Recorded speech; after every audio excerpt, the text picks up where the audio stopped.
और शूद्रों का काम केवल इन तीनों की सेवा करना है। यहां से शुरू होती है हमारी गुलामी। उसके बाद उन्होंने क्या कहा कि इनके ऊपर 3 प्रतिबंध भी रहेंगे। पहला प्रतिबंध क्या होगा कि इनका पढ़ना लिखना बंद रहेगा, शूद्रों का यानी हमारा पढ़ना लिखना उन्होंने क्यों बंद किया? क्योंकि उनको पता था अगर ये पढ़ेंगे और लिखेंगे तो इनकी बुद्धि का विकास होगा, और अगर इनकी बुद्धि का विकास हो गया तो ये हमारी बदमाशी पकड़ सकते हैं। क्योंकि पढ़े लिखे में और समझदार आदमी में यही है कि वो जैसे उसको समझा जाए, ऐसा नहीं मुझे कोई कुछ भी समझाओ जाओ, मैं उसका विश्लेषण जब तक नहीं कर लेता, एक एक बात की उसकी रिसर्च नहीं कर लेता और तथ्यों से उसका मिलान नहीं कर लेता, मैं नहीं मानता। क्योंकि बाबा साहब ने कहा है कि तब जब जो बात तर्क की कसौटी पर खरी न उतरती हो उसको मत मानो, तभी उस बात को मानो। इसलिए सम्मानित भाइयों, उन्होंने दूसरे नंबर पर हमारे पे क्या प्रतिबंध लगा? पहला पढ़ना लिखना बंद, दूसरा हथियार रखना बंद, तीसरा संपत्ति रखना बंद कर दिया। और मेरे भाइयों, यही कानून 5 साल बाद इस देश में लागू होगा। बैठे रहो ऐसे ही चुपचाप, ना तो आप संपत्ति रख पाओगे, पढ़ना लिखना आपका बंद होगा, जितने लोग आप में से पढ़े लिखे हैं उनका कत्ल होगा। पहला 2 बार ऐसा कत्ल हुआ है, तीसरी बार फिर तैयारी चल रही है, फिर आपका कत्ल होगा इस देश में सारे पढ़े लिखों का। और जितने अनपढ़ होंगे इन्हें गुलाम बना करके कमरों में बंद करके रखा जाएगा, सुबह 4 डंडे लगेंगे, चलो इतना काम करके लेता हूं। समझिए, ये आप मेरी बात को मजाक मत समझो, उसको मैं सिद्ध करूंगा कैसे चल रहा है काम।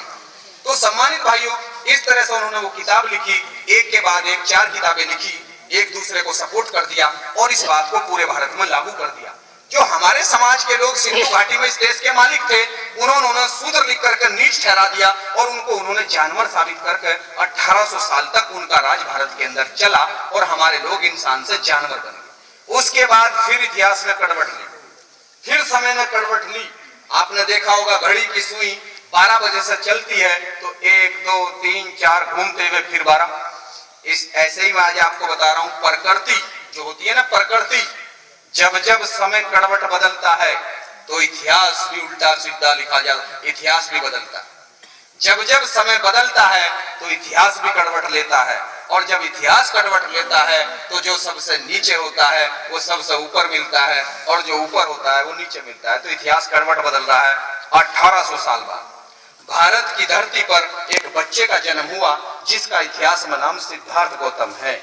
लेकिन दुश्मनों ने क्या प्रचार कर दिया कि ये क्षत्रिय हैं। आंख खोल करके आज सुनो, अगर वो क्षत्रिय होता तो ब्राह्मणों का और ठाकुरों का भारत में राज चल रहा था, उसको आंदोलन करने की क्या जरूरत पड़ी? और यदि वो क्षत्रिय थे तो भारत का एक भी राजपूत आज तक हमें तो मिला नहीं इस देश में जिसने बौद्ध धर्म ग्रहण किया हो, एक भी नहीं मिला आज तक। लेकिन क्यों क्षत्रिय कहा ब्राह्मणों ने? कि ताकि ये जिनके लिए वो लड़ा था ये उसका नाम सुनते ही उससे बदल जा, ये उसकी बात न माने।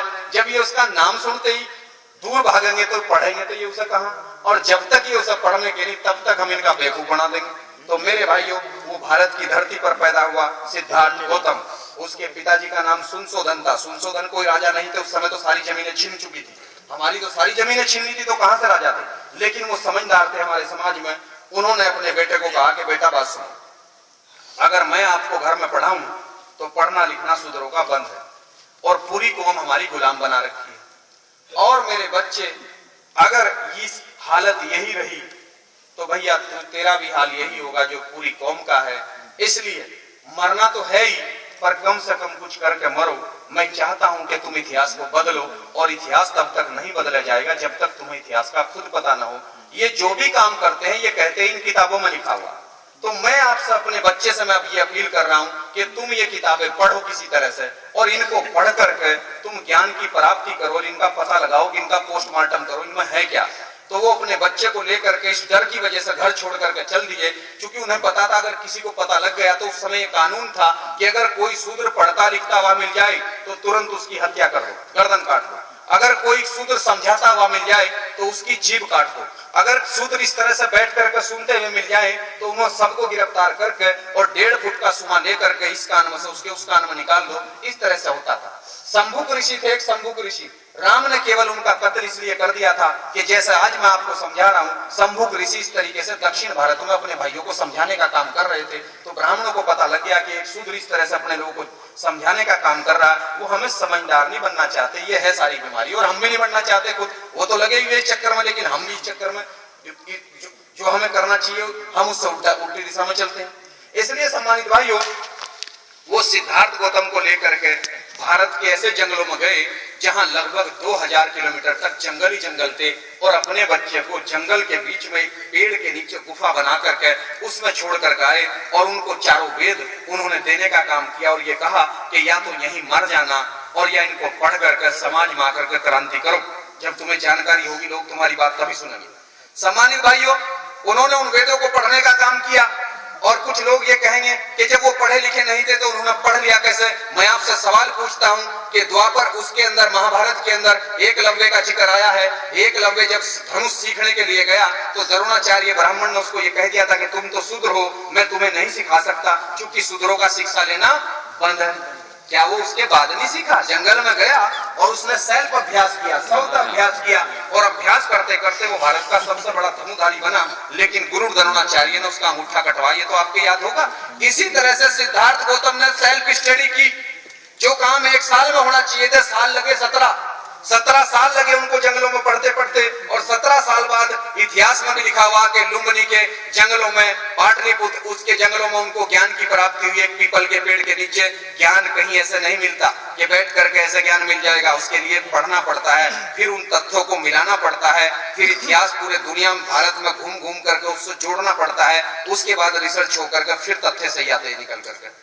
तो उन्होंने क्या किया, वो वहां से आए, और आने के बाद में उन्होंने अपने पिताजी को कहा कि ये तो सारी गड़बड़ी नहीं में, ये तो सब कुछ आप सही बता रहे थे, मुझे ये तो सारी गड़बड़ी नहीं में, ये किसी भगवान ने नहीं लिखे, ये तो सारा बदमाशी इन लोगों की है। तो उन्होंने कहा तो जाओ फिर प्रचार करो।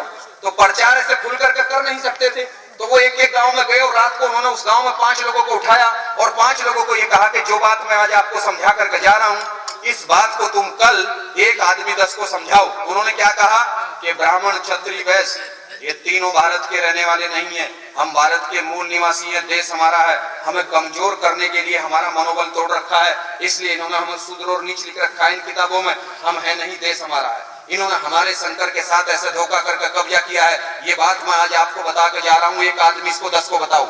उन्होंने रात को 5 को बताया, सिखाया, उन 5 ने सुबह पैदल घूम करके अगले गांव में जाकर के एक आदमी ने 10 को समझाया। इस तरह से जो 5 रात समझाए गए थे उन्होंने 50 तैयार कर दिए, और ऐसे ही करना पड़ेगा फिर आपको, और नहीं करोगे तो उसके दुष्परिणाम भी मैं बताऊंगा आपको, कितने खतरनाक और कितने भयानक। विजन 2020 चल रहा है, विजन 2020 1947 से लेकर उन्होंने रखा हुआ एक नारा, विजन 2020। विजन का मतलब सपना, 2020 का मतलब इसे 2020 में पूरा करेंगे।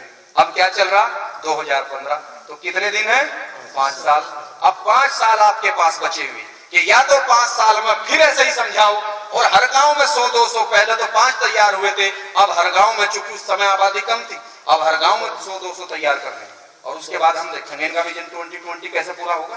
क्योंकि लगे लोग पूरे देश में, हम देखते हैं कि हमारा ही देश और हमें फिर गुलाम बनाने की चालाकी चल रही है, फिर हम लोगों का इतिहास फिर खत्म करने की तैयारी चल रही है। और ये विजन 2020 और कुछ नहीं है, बाबा साहब के लिखे हुए संविधान को खत्म करने की तैयारी है, और भारत में मनुस्मृति को लागू करना चाहते हैं, भारत में भागवत गीता को लागू करना चाहते हैं। अभी सहारनपुर में परवीन तोगड़ी आया, अभी उसने अम्बेडकर नगर में एक बयान दिया, उसने कहा कि हम भारत के संविधान को खत्म करके इस देश को हिंदू राष्ट्र घोषित करना चाहते हैं। तो और कितना सुनोगे भाई, कितना तुम्हें समझाना पड़ेगा, सारे अखबारों के फ्रंट पेज पर छप गया, परवीन तोगड़िया ने बयान दे दिया। इसके अलावा वो मांग कर रहे हैं पूरे देश में कि इस देश में भागवत गीता को राष्ट्रीय ग्रंथ घोषित करो, और जिस दिन भागवत ग्रंथ और मनुस्मृति इस देश में लागू होंगे तो बाबा साहब का संविधान कचरे में होगा, और वो कानून जो उनमें लिखा हुआ वो लागू होगा। उनमें क्या लिखा हुआ, इनका पढ़ना लिखना बंद रहेगा, ये संपत्ति नहीं रख सकते। आज आपने जितनी संपत्ति कमा ली है, जिसके पास जो भी है घर और मकान, वो छीनने हैं सारे। पुलिस आएगी उस थाने की, वो कहेगी इंजीनियर साहब आपके पास ये मकान कहां से आया, कह लगे मैंने बनाया।